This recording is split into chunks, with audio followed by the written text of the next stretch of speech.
யோசிச்சு வச்சேன். வந்திருக்கிற எல்லாருக்கும் வணக்கம்.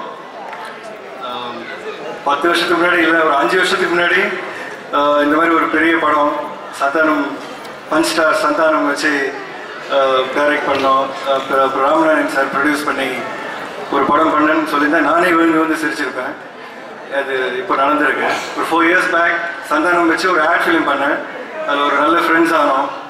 அப்புறம் அப்படியே ஒரு 4 வருஷமாக ட்ராவல் பண்ணி ஒரு 4-5 கதைகள் பண்ணியிருக்கோம். ஃபஸ்ட்டு படம் இது நல்லா வந்திருக்கு அந்த ஃபிலிம். அப்புறம் ஒரு 30 செகண்ட் 1 minute ஆட் ஃபிலிம் பண்ணுறோன்னா ஒரு 3 hours ஃபிலிம் பண்ணுற வரைக்கும் பண்ணுற மாதிரி தயார் பண்ணி அந்த மாதிரி கூட்டின்னு போயிருக்காரு அவரும் ஒரு டீமும். அதுக்கு ரொம்ப தேங்க்ஸ் சந்தானம்.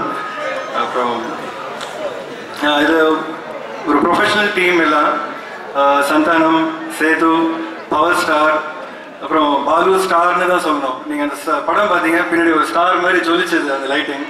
ஸோ அது அருமையாக பண்ணியிருக்காரு பாலு. அப்புறம் வந்து கணேஷ், விடிவி கணேஷ், அவர் வந்து பாடல் கற்றுருவார் சந்தானத்துக்கு. அப்புறம் கோவிசல்லா மேடம், சிவசங்கர் மாஸ்டர், தேவதர்ஷினின்னு நிறைய ஒரு ஆக்டர் பட்டாளமே இருக்குது உங்களுக்கு. ஒரு நல்ல என்டர்டெய்னிங் ஃபிலிமாக பண்ணியிருக்கோம் இதை. இப்போ நான் காண்றது கனவா இல்லை நனவா தெரியல.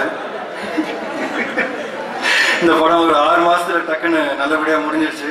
அப்புறம் வாலி சார், விவேகா, அப்புறம் கானா பாலா சார் வந்து நிறைய பாடல்கள் எழுதியிருக்காங்க இதுக்கு. வாணி சாரோட ஆணித்தனமான வரிகளும், விவேகாவோட வேகமான வரிகள், அப்புறம் கானா பாலாவோட கலாச்சாரான வரிகளும் சேர்ந்த நிறைய பாடல்கள் இருக்குது இந்த படத்தில். அப்புறம் யங் சூப்பர் ஸ்டார் சிம்பு வேறு ஒரு முக்கிய ரோல் பண்ணியிருக்காரு ஃபிலிமில். அவர் கூட சேர்ந்த கௌதம் மேனன் சாரும் ஒரு முக்கியமான ரோல் பண்ணியிருக்காரு இந்த படத்தில். ஸோ அவங்களுக்கு ரொம்ப thanks. And the laddu ready, நீங்கள் தான் சாப்பிட்ணும் இனிமேல். தேங்க்யூ.